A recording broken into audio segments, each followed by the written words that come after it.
And all I did, I asked you for your birthday money so that I can pay the light bill.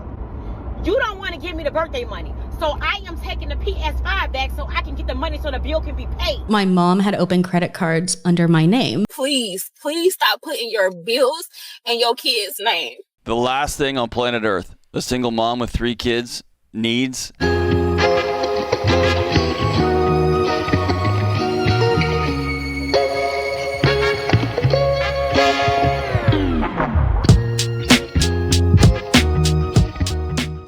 Welcome to the channel. I appreciate you for tuning in today. We have some clips of women making some terrible financial decisions that affect their family. And be sure to stick around to the end because you will not believe the financial advice given to a man from this so-called guru. Let's get into it. All the stuff I do for you as a mother. Literally, I take care of you, I feed you, I cook, I do all that stuff. And all I did, I asked you for your birthday money so that I can pay the light bill. Well, first of all, ma'am, you do that stuff because you're their mother. They didn't ask to be there, and they're your responsibility. Second, you asked. You asked him. You know, when you ask something, there's a possibility of a yes or no. This child said no, but you're so frustrated about it.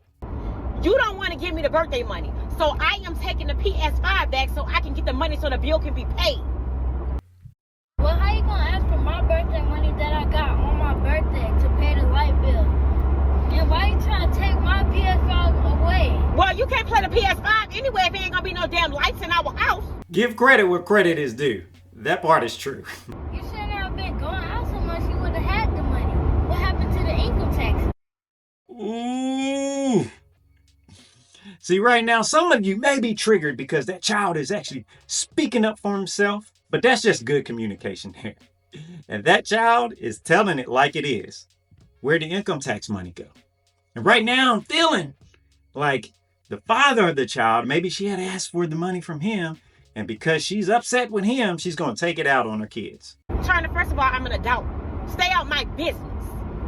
When I come to you as a mother and I'm telling you there's an issue where I need help, you help. Going out so much. I'm tired of you going out. You need to spend time with us, and you need to spend money on your bills. Leilani, I'm not even talking to you. So you stay in a child's place. Now you said stay in a child's place, but you asking my brother to pay your bills. And just like Lay said, you need to start spending money on us and stop going spending money on yourself and your little boyfriend. Boy, y'all finna whip y'all ass. So now you're going to get violent. You're going to get violent because you don't like the truth in what these little kids are saying. You got yourself a little boyfriend who's not contributing to your life. He's not adding value to you in the financial manner. Matter of fact, he's actually taken away as you try to keep up with his lifestyle, or maybe even funding his lifestyle. That's why you don't even have to cover the basic necessities in your own home. You shouldn't be treating your son like he's your boyfriend. He is not your man. He is your child. And it's not just me being judgmental and you don't know the whole scenario and everything that goes. That's true. But these kids called out that you're not allocating your money and your time in a proper manner. They see it. We see it. Now she just needs to see it. I think I might have had the lowest credit score you've ever heard. What?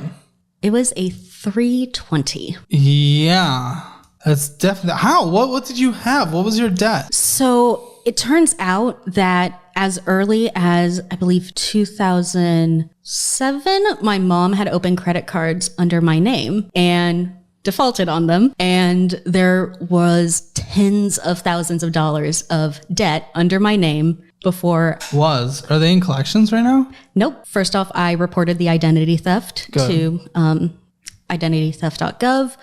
And that helped. And then I worked with a credit repair company. They went through and they disputed everything. And now there are only 2 things left on there.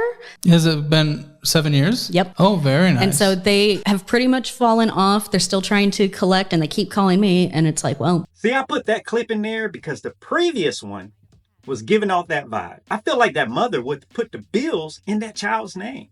And you are causing damage to these poor kids. You should be creating a foundation to where they can do better than what you had growing up. Setting them up for success.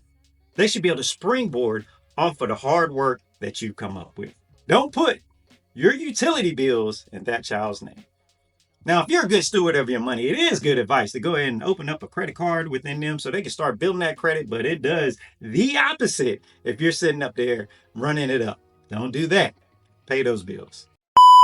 But Black parents, please stop putting your bills in your kids' name. I'm trying not to cry. I'm trying to be able to talk. But y'all, when I tell y'all I just turned 28 2 weeks ago, why am I still being punished for shit that happened before I was even an adult? Is crazy to me. Now, my mama probably gonna be mad at making this video, but it's like, if I still gotta deal with it, you gonna have to hear about it. Let me vent, let me cook. But it's like, y'all, my mama put my name on her lease when I was in high school. Mind you, in high school, you are 18, so you are legally old enough to sign a lease. Y'all, she ended up getting evicted. And so, first of all, she got evicted after I moved out. I signed a lease when I was still living with her, obviously. But then when I moved out, she ended up getting evicted. Y'all, when I tell y'all this company, Gardner Properties in Michigan, yes, I'm calling y'all out because I understand motherfuckers got to pay what they owe, but it's like, it's 10 years later. Why the fuck are y'all still? Yeah, 10 years. You got to chalk that up, my G. 7, it already dropped off the report. Let it go. I don't know, man. I don't know. Me don't say. I ain't got it. How much you want to bet her mom really got mad about her putting her on blast? Oh, you mad about that, but you're not mad about messing up your baby's credit. Worried about the wrong thing. I got a question. I've been dating this woman since mid-April. I've tried to get her income up, and every time I mention she's a stay-at-home mom, and every time I mention that, she needs to try and get her income up, she gets mad at me for mentioning, that she needs to maybe try to go back to work and get her income up. Is she a single mom? And yes, she's a single mom with 3 kids. Okay. And how old are you? I'm 28. 28? Okay. How old is she? Yeah. She's 29. Okay. So is she living off alimony, essentially? Sir.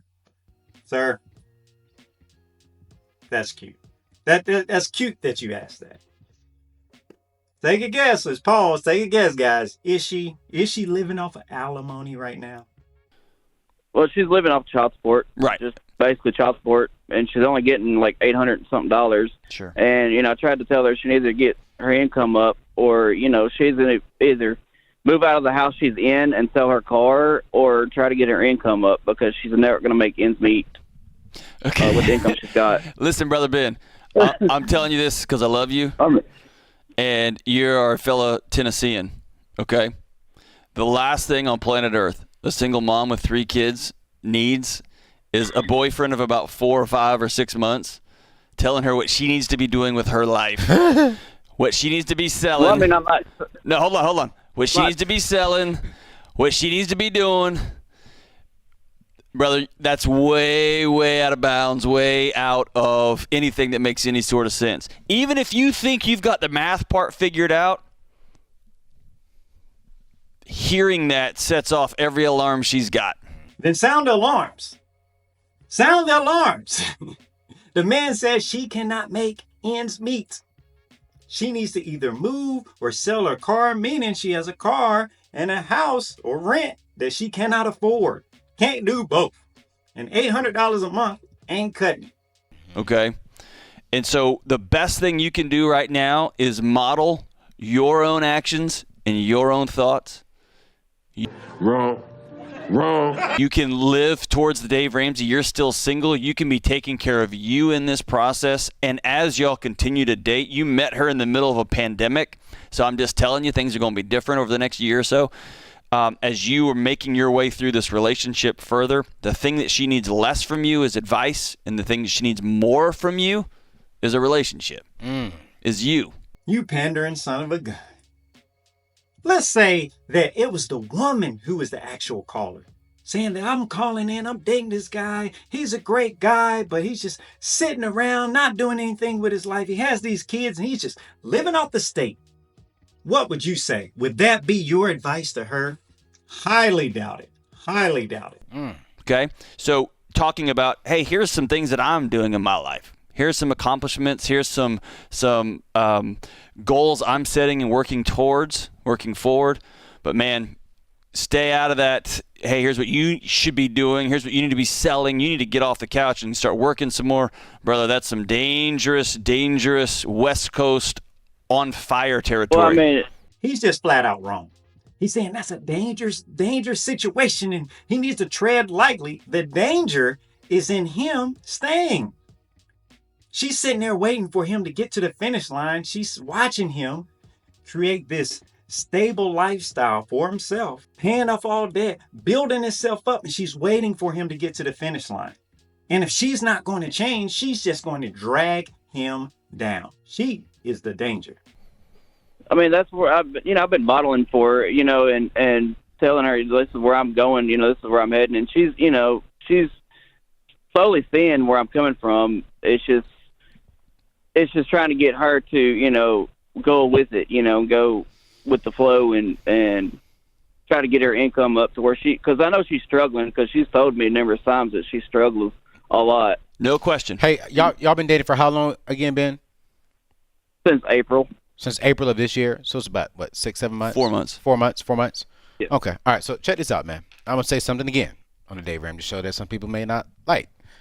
Dating. The root word for dating is data. And so when you're dating someone, you're gathering data to see if you want to proceed forward with that individual.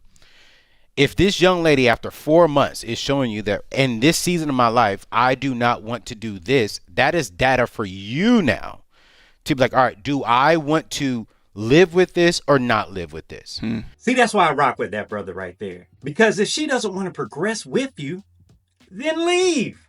Of course, he had to go ahead and sprinkle in a little bit of the show's pandering at the end. So I'm sure, they have a big base of female viewers and, you can't bite the hand that feeds you. So I understand. No judgments here. But spoiler alert, he's no longer on that show and in their program, and he's doing his thing on his own channel. Shocker, right? And so if you do not want to live with it, then move on. If you do, then it goes back to what you're saying. Be in a relationship with her and do not try telling her about herself. Right. And Ben did the classic. Yeah. Which is, I'm telling you, Ben, this is what I've been doing for 20 years. And Ben's response is, I know, man, but listen. This is where, I know, but I'm different. This is the right way. Trust me. Yeah. Ben, for 30 days, brother, I want you to not give her one piece of advice. Ooh, that relationship will get better. It's October 2, It'll get November better. 2. You've got our number. Call us. I want you to go 30 days, no advice. No advice. I want you to say, call her in the morning and say, I hope you're having a great day. Yes. Anything I can do to serve you today? Ooh. Can I love you today? Yes. And then in the evening time, if you No. Don't skip to the evening. Text her at lunchtime. How's your day going? That's right. Come on. You know what I'm saying? Then text her some song lyrics. Yes. Whatever it needs to do. In the evening, I hope today was awesome. Yeah. I love you. Bro, listen. And I'll see you tomorrow. And no advice? Yes. No, if she calls and says, hey, what should I do? I want your answer to be, you're brilliant. You grew 3 children in your body. Come on, man. What do you think you should do? Yes. What do you think? And whatever you do decide to do, I'm going to support that. 30 days. 30 days. And call us back. Don't call Dave Ramsey back. No. Wait till you see Dr. D and Anthony O'Neill on the show and give us a call back. And I guarantee you that y'all's relationship would be much better.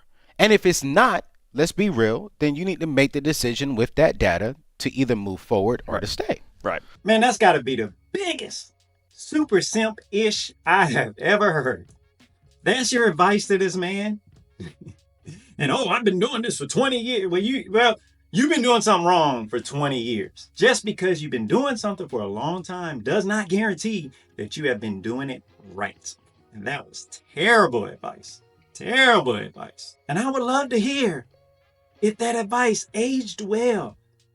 Let's check in with that caller to see if they're still together and happy. And not just her. Is he happy? Are they functioning well? Does she get the support that she needs as well as him? Or is she just living off of child support still? What do you think?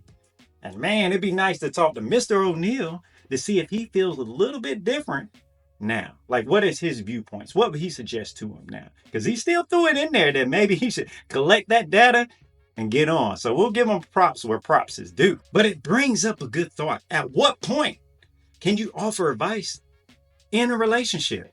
If somebody is causing harm, or if you see something that can better and add value to it, what point can you say something? I didn't know you had to wait a few years down the line to be like, hey, this is gonna catch up on you. This is not gonna work out well.